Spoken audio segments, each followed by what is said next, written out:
Isaac Kotek Subaqueous, and in this video we're going to make a sweet, weird, pitchy sounding lead used in future bass. I've heard artists like Holo, Luis the Child, Maidon, a bunch of other artists create a sound like this in their music. So we're going to make it in Ableton Live's Wavetable. So let's first check out the sound.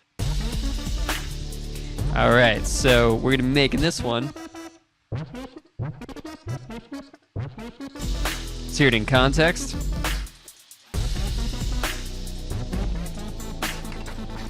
Yeah. Really love this and love how much like movement and kind of sound you can get from this particular preset. This will be available for $1. You can follow the link or watch the rest of the video. We're going to go step by step building it. So let's get moving. All right, so first thing I am going to do is I am going to delete this preset. What? I sure hope I know how to do this. And I'm going to go into my instruments, wavetable, throw one in. Oh, except for that was the wrong one. We want this guy. So delete. Delete that as well. Throw in wavetable. Bam, now that we have the wavetable, I'm going to open that up to be full screen so I can just do things a lot quicker. All right, so I'm going to start with the oscillators. Oscillator 1, basic, and FM harmonics. This one's pretty cool because basically as you go up the wavetable, you get these interesting harmonics that start showing up. I'm going to go about 50%. Second oscillator, turn that guy on. I'm going to go basics FM fold. I freaking love FM fold. I mean, in part, I think it's because I really like this awesome shape, but also when I hear it, oh, and just going up and down, it just has a really sweet sound. And I'm going to also get this to 50%.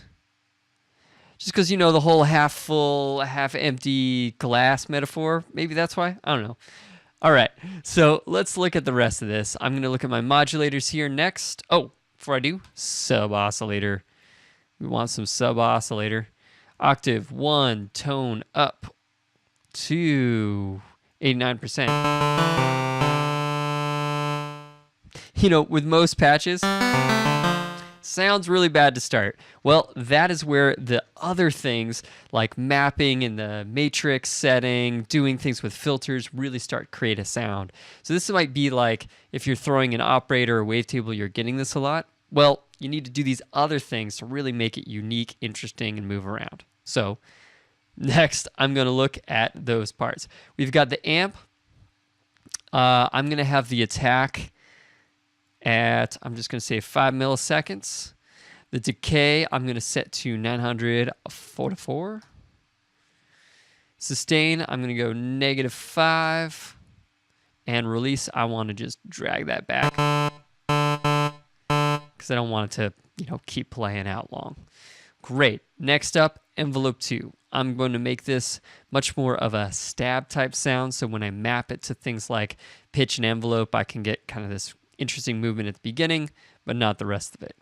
So, time. My decay, I'm going to set to 500. And the attack, I'm going to go with 0, and everything else is fine. Envelope 3, I'm going to set this real quick, and we will map it. I swear this will turn into something cool. The attack, I'm going to keep at 0. Decay, I'm going to go to 700, and everything else doesn't matter, because it's just down in volume and bam. Great, let's start mapping those. So on envelope 2, I'm going to map the oscillator 1 pitch. I do that by just grabbing this semi, hit that, shows up down here. I'm going to turn this to -18.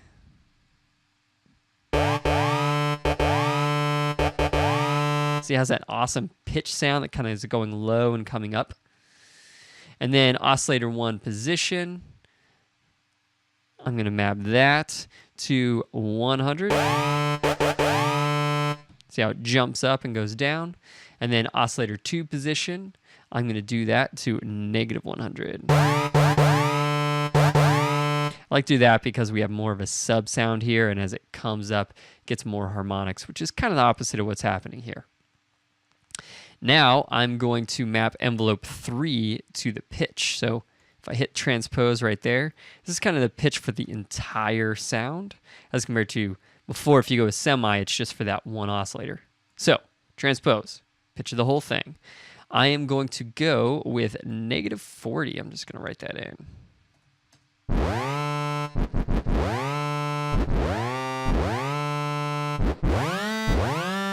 Nice. Now as it ramps up really quickly at the beginning, it's got that kind of interesting almost bounce to the way that it starts. And lastly, LFO 1, I'm going to set to filter frequency. Put that up 100%. I'm also going to change that filter just so we go back a little bit. Yeah, 900 to 1000 is good. And then the resonator, 47, I'm just going to keep it there. But I'm going to change the filter type to PRD. That different circuit has more of an analog gritty sound. I'm going to turn up the drive. And if you've watched a few of these presets, you'll know what do you have to do? Turn down the volume. Here, let me do it first. Wow, loud. So turn that down. If you ever want to, you can just check right here for the volume. If it ever peaks to the red, then you know it's too much. Great. Now the last thing I want to do. Now the next thing I want to do is my LFO 1. I'm going to change it a bit. There's this awesome feature. Well, first of all, let's go with notes. Yeah, forgot what a node was for a second. Okay, we're going with notes, 1/8, great, amount 100, all this is good. But there's this cool feature, which is the attack right there. So I can actually say, see how it changes the shape? That I can change how quickly this LFO starts. I'm going to set it to 190. That way, instead of like cutting it off real quick, we still get this attack stuff that we had just set up.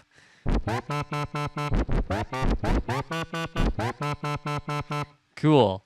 And then I'm going to set my unison to phase sync. Voices all the way up to 80. It just puts some weird phasing on multiple voices to give it that thicker sound, almost as if it had a chorus. Now, the difference with the track that I was playing, let's just shrink this guy.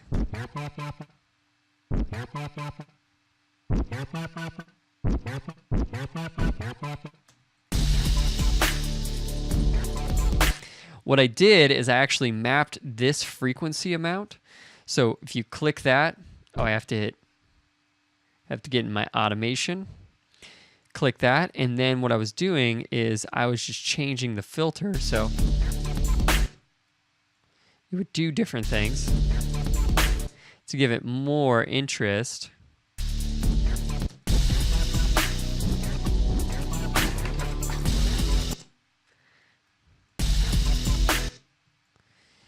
And it's those slight movements that really start bringing the song together. There you go. That is making that sweet preset that I've heard with a bunch of future-based musicians. And you can make this yourself, use it in any of your productions, whatever. You can also start tweaking these sounds to make it more unique, your own style. And if you want, you can grab it for $1. If you're just lazy, whatever. I totally understand. There's a link in the description. And if you want to grab a massive pack of a bunch of future-based sounds, inspired by all these different musicians like Odessa, Maidon, Flume, you name it, follow the second link. You can go check that out. And lastly, if you want to see more of this, give me the thumbs up, the like button. It makes me know that you like what I'm doing, as well as subscribe to the channel because I'm going to make a bunch more videos like this on all these different presets using Ableton Wavetable. Because I gotta confess, I'm freaking obsessed with this thing. Once I've gotten used to it, man, the sounds I can get out of this, like that. I mean, like an hour, 20 minutes, I have made a whole new sound that is freaking sweet to put in my music. So anyways, subscribe for more. I'll stop babbling. And yeah, keep making music. Till next time.